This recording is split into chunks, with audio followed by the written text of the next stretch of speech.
नहीं चलेगा। अरे लड़ेंगे लड़ेंगे लड़ेंगे लड़ेंगे। धन्यवाद साथियों। डॉक्टर के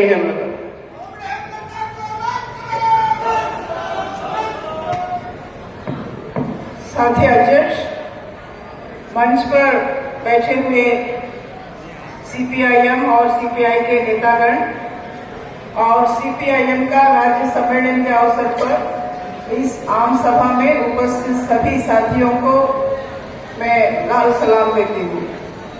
साथियों, अभी कॉमरेड सुरेंद्र ने और कॉमरेड निलोत्पल बसु ने भी आपके सामने बहुत विषय रखा है, लेकिन मैं बहुत ही कम शब्द बोलना चाहती हूँ। जैसे आप जानते हैं, ये जो राज्य सम्मेलन हो रहा है वो एक पृष्ठभूमि में जो सीपीआईएम का 24वां राष्ट्रीय सम्मेलन मदुरई में अप्रैल 2 तारीख से 6 तारीख तक होगा और मदुरई तो तमिलनाडु में है, तमिलनाडु में। और जैसे हमेशा राष्ट्रीय सम्मेलन से पहले सभी राज्यों का सम्मेलन होता है, जिलों का सम्मेलन और नीचे जो ब्रांच है नीचे स्तर तक का सम्मेलन होते ही वो राष्ट्रीय सम्मेलन पर हम जाते हैं। और आज का दिन में जैसे यहाँ हरियाणा का राज्य सम्मेलन शुरू हो रहा है, वैसे ही गुजरात में भी राज्य सम्मेलन आज शुरू हुआ है और सिर्फ 4 राज्यों का सम्मेलन अभी बाकी है। तो इस सम्मेलन में हम पूरा मेहनतकश लोगों का समस्याओं के बारे में, जो किसान हो या मजदूर हो, खेत मजदूर हो या अलग अलग जो सेवा देने वाले, चाहे वो हमारा आंगनवाड़ी हो, आशा हो, भोजन माता हो या जो भी हो, ऐसा मजदूरों का, किसानों का, मेहनतकश लोगों का समस्याओं के बारे में चर्चा करते हैं। सिर्फ हमारा देश का नहीं, पूरा दुनिया में क्या स्थिति है, उनका स्थिति कैसा है और वो किस लिए है। इस समाज को, जैसे आप सब जानते हैं, अभी साथी ने भी बताया है, हमारा जो मकसद है इस समाज में शोषण को खत्म करना है। आज हम सब जानते हैं जो पूंजीवादी समाज में हम हैं यहाँ, वैसे ही दुनिया में बहुत सारा देशों में मेहनतकश लोग पूंजीवादी समाज में है, जहाँ शोषण है, जहाँ मुनाफा ही पूरा उनका मकसद है पूंजीपति लोगों का, और उसके लिए जितना ज्यादा शोषण किया जा सकता है वो करने के बारे में सोचते हैं। और वहाँ का सरकार भी पूंजीपति लोगों का समर्थन करते हैं।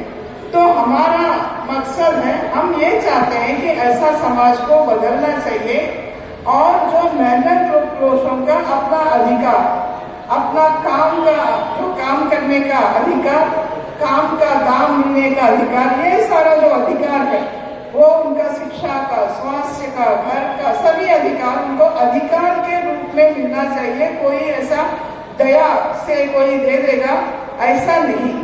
तो उनका अधिकार मिलने के लिए कम्युनिस्ट पार्टी के तरफ से हम कोशिश करते हैं, हमारा वही मकसद है। तो पूरा दुनिया में क्या हो रहा है, सामाजिक स्थिति क्या है, आर्थिक स्थिति क्या है, राजनीतिक स्थिति क्या है, इसके बारे में चर्चा करते हुए अलग अलग देशों का, उनका अनुभव से सीखते हुए हमारा देश में ऐसा समाज का स्थापना करने के लिए हमको क्या करना चाहिए, इसके बारे में हम हमारा जो ऑल इंडिया सम्मेलन है वहाँ हम निर्णय लेते हैं।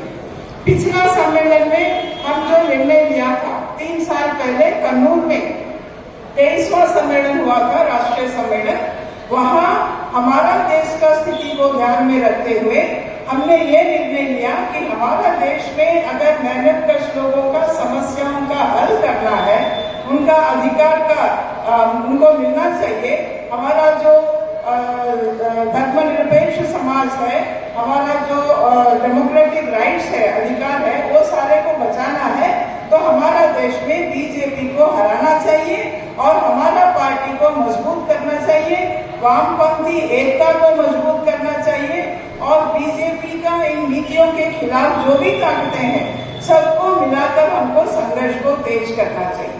तो अभी हमारा जो सम्मेलन होगा वहाँ हम सभी चीजों का विचार करेंगे, विमर्श करेंगे, हम कितना तक कर पाएंगे, क्या क्या हमारा अनुभव रहा है, और उसके बाद हम आने वाले 3 साल के लिए ये निर्णय लेते हैं। और हमारा जो पार्टी का एक विशेषता है कि ये जो हमारा दस्तावेज होगा, जो सम्मेलन में हम चर्चा करेंगे, अभी फरवरी पहला हफ्ते में वो सभी सदस्यों के पास नीचे स्तर तक जाएगा। ये सिर्फ कुछ लोग बैठ के चर्चा करने का नहीं है, सभी सदस्य और आम जनता भी अपना राय दे सकते हैं।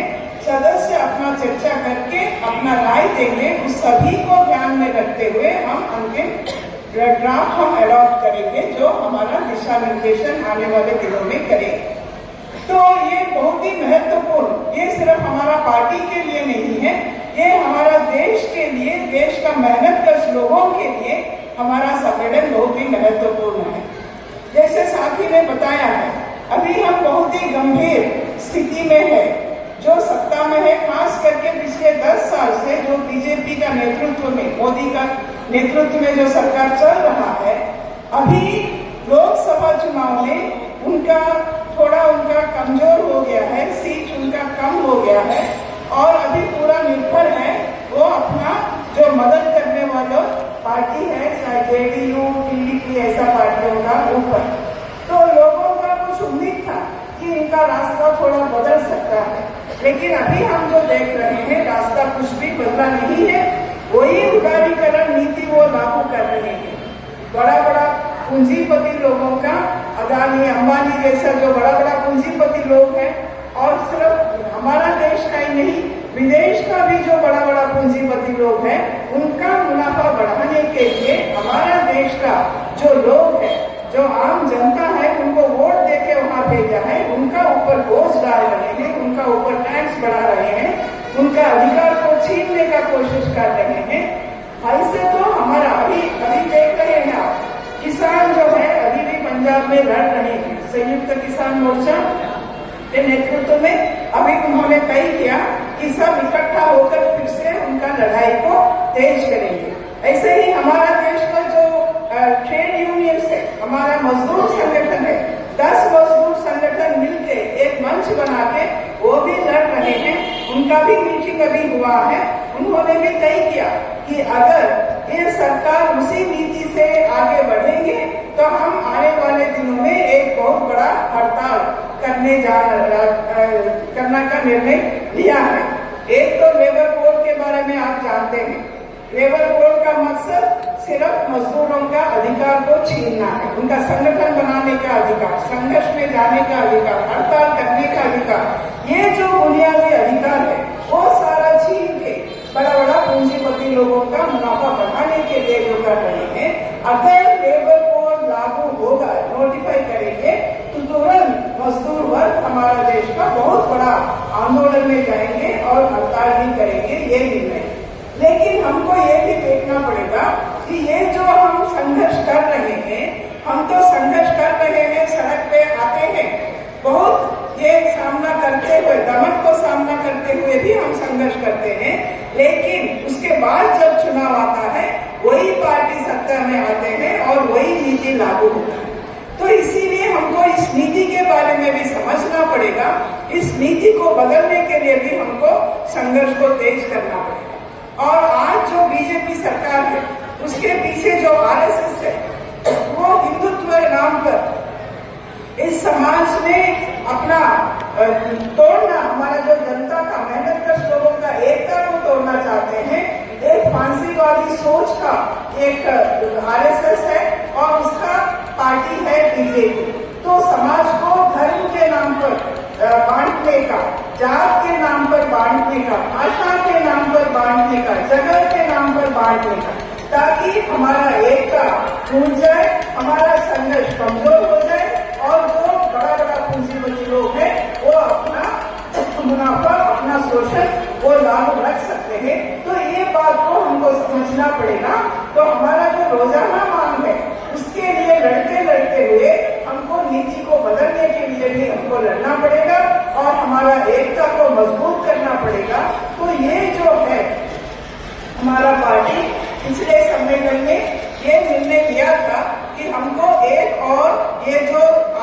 नीतियों के खिलाफ भी लड़ना पड़ेगा। दूसरे ओर ये जो हिंदुत्व ताकतें हैं, समाज को बांटने वाले ताकतें हैं, उनके खिलाफ भी हमको लड़ना पड़ेगा। हमारा एकता को मजबूत करना पड़ेगा।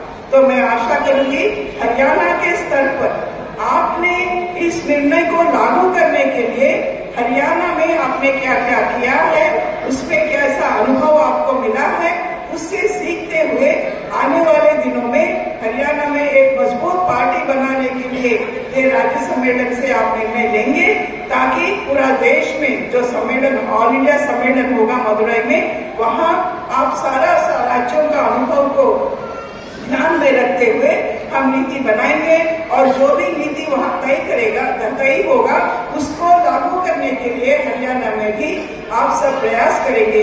इसी आशा के साथ मैं आप सबको दोबारा धन्यवाद देती हूँ और मेरा बात खत्म।